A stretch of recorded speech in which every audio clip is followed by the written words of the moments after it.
Good morning, my brothers and sisters. Welcome to season 30 and episode number 1.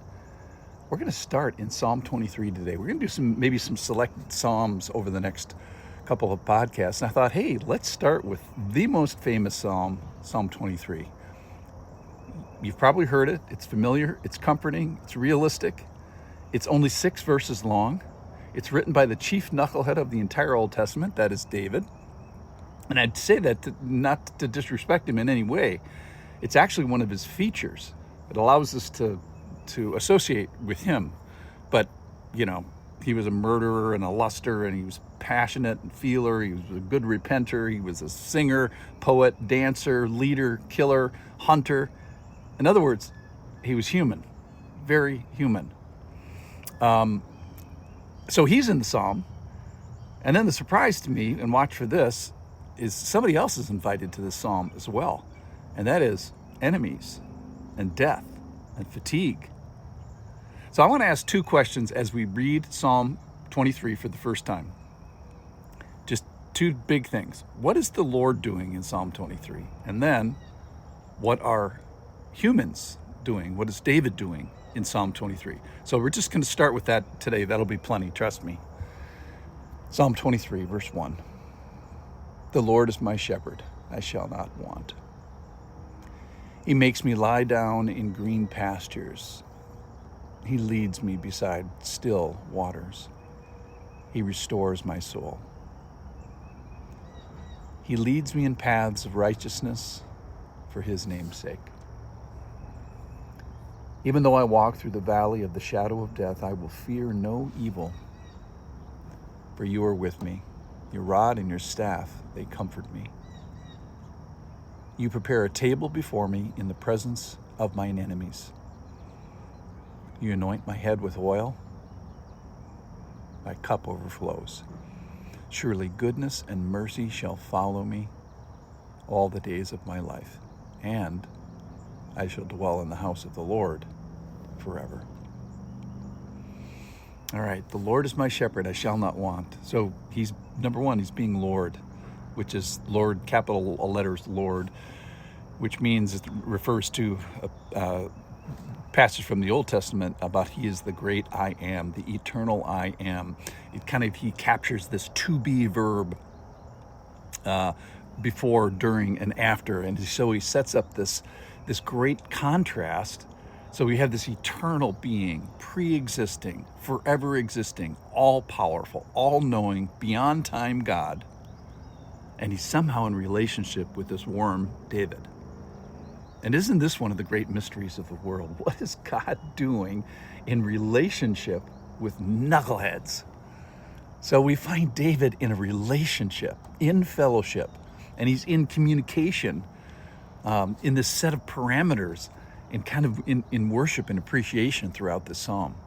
So what is David doing in relationship with God? Now, I understand David's attraction. Who wouldn't want to be associated with this fabulous God? My kind of question is, what is God doing in relationship with David? I understand this a little bit less. But nevertheless, we find David and God in a relationship. And the Lord is David's Lord. It's personal, active, real, and it's ongoing. It's meeting him. There's active protection going on. All right, so let's talk about my 2 big questions today. Number 1, what is the Lord doing? Well, he's being ascendant. He is Lord. He's being a shepherd. The Lord is my shepherd. So he's doing some guiding and correcting and all the other things that a shepherd does. He's providing of needs.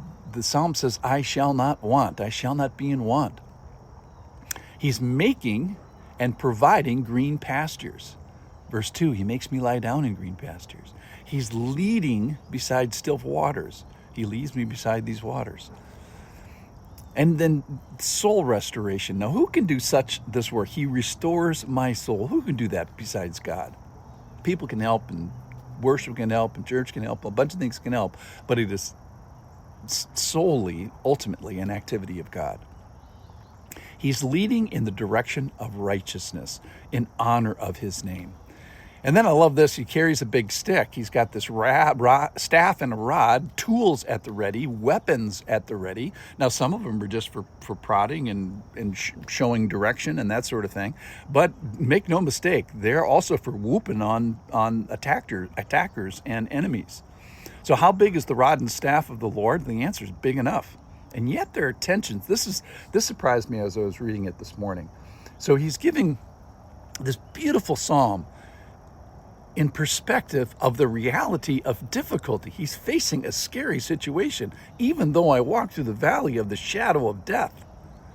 And then he proclaims his presence, for you are with me. Remember, the title of this podcast series is Be With Me. And yet here it is again. We saw it in Deuteronomy a couple of weeks ago. We've seen it all the way through the New Testament. And here it is again, be with me. I will fear no evil, for you are with me. And then the surprising thing is he doesn't take away all the enemies, all the difficulties. The Lord prepares a table when? In the presence of my enemies. Whose enemies? My enemies. Wait a minute. I signed up for enemies? Is the Lord's rod and staff big enough for smiting all the enemies? The answer is yes, but does he? So, could the Lord fix every need, every poverty, every sickness, every cancer, every malaligned relationship? Yes, but he doesn't. Why not? Well, he's building a kingdom of the willing, not of the conquered. And the Lord is allowing enemies, for now at least, to get close enough to see this table, for witnessing, perhaps. So they watch what is happening. You prepare a table before me in the presence of mine enemies. So why are the enemies there? Well, perhaps it's to benefit them too, to win them. Christianity certainly is about winning enemies.